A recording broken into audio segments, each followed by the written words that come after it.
Music theory জানা উচিত কিনা, তখন এক্সপেরিমেন্ট করা, নতুন কোনো জিনিস ক্রিয়েট করা মুশকিল হয়ে যায়। লক্ষ্মী ছাড়া ছাড়ার কারণ ছিল সেটাই। কমার্শিয়াল সাকসেস হয়তো পাইনি। রুলস গুলো জানলে রুলস গুলো ব্রেক করা অনেক সোজা হয়ে যায়।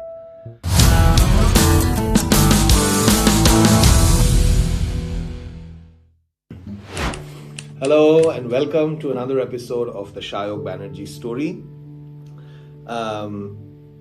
এই এপিসোডগুলোতে শুধু আমি নিজের গল্প বা নিজের জার্নি না, তার সাথে জড়িত আরো মিউজিক ইন্ডাস্ট্রি, মিউজিশিয়ান, আর্টিস্ট, এদেরকে নিয়ে, এদের লাইফ নিয়ে, এবং ওই যে সময়টা আমরা পেরিয়ে এসেছি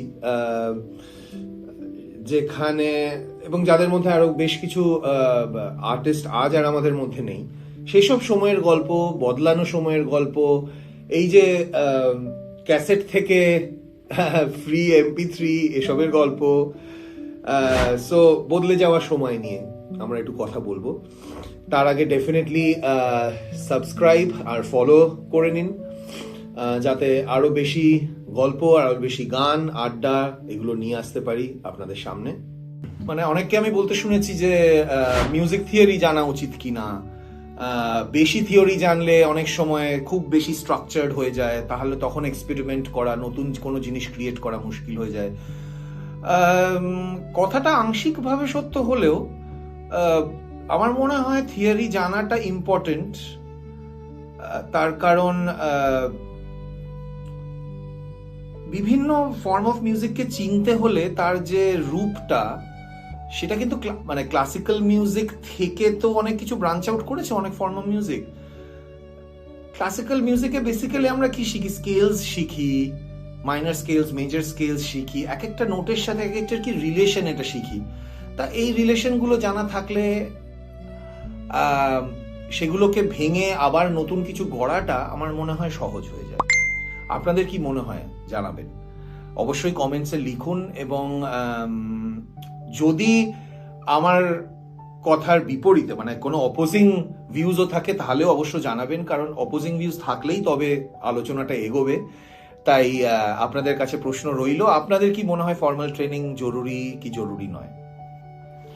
এই সূত্রে বলে রাখি, ফর্মাল ট্রেনিং আমার জীবনে একটা ভীষণ ইম্পর্টেন্ট জায়গা। তার কারণ ফর্মাল ট্রেনিং কন্টিনিউ করব বলেই কিন্তু আমার প্রথম ব্যান্ড ছাড়া, লক্ষ্মী ছাড়া ছাড়ার কারণ ছিল সেটাই।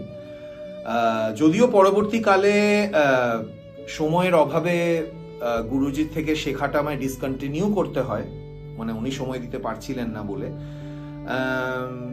But I am indebted and I am extremely grateful এবং thankful যে আমি ওই সুযোগ পেয়েছি।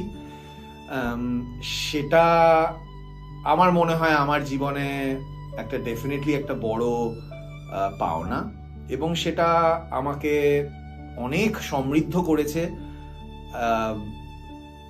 কমার্শিয়াল সাকসেস হয়তো পাইনি, বাট এই যে মিউজিক নিয়ে একটা সারা জীবন কাটিয়ে দেব, তার মতো, সেটা কাটিয়ে দেওয়ার মতো, মানে একটা নয় হয়তো একাধিক, বাট সেরকম রসদ আমি পেয়ে গেছি ফর্মাল ট্রেনিং আছে বলেই বোধহয়।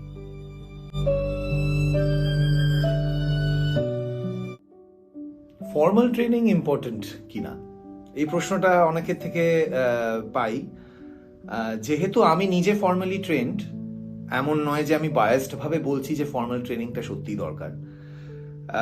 আসলে আমার মনে হয়, মানে গোড়াতে গিয়ে যদি বলি, যে রুলস গুলো জানলে রুলস গুলো ব্রেক করা অনেক সোজা হয়ে যায়, আর না জানলে it just becomes guess work. মানে সেটাতে কাজ হতেও পারে আবার নাও হতে পারে। তো চান্সেস অনেক বেড়ে যায় এক্সপেরিমেন্ট করার, এবং সেই এক্সপেরিমেন্টে সফল হওয়ার, যদি রুলস গুলো জানা থাকে। তাই সেই রুলস গুলো জানার জন্য ফর্মাল ট্রেনিংটা আমার মনে হয় ভীষণ ইম্পর্টেন্ট।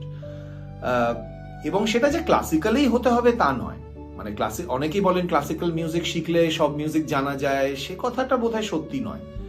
কারণ হ্যাঁ, এটা ঠিক, ক্লাসিক্যাল মিউজিক, ক্লাসিক্যাল ফর্মস, আমি শুধু ইন্ডিয়ান ক্লাসিক্যাল বলছি না, ওয়েস্টার্ন ক্লাসিক্যালেও বলছি, সেখানেও তো রুলস আছে, সেখানে একটা স্ট্রাকচার আছে। সেই স্ট্রাকচারের মধ্যে থাকলে স্ট্রাকচারটা ভাঙতে কিন্তু আরো সুবিধে হয়, স্ট্রাকচার থেকে বেরোতে সুবিধে হয়।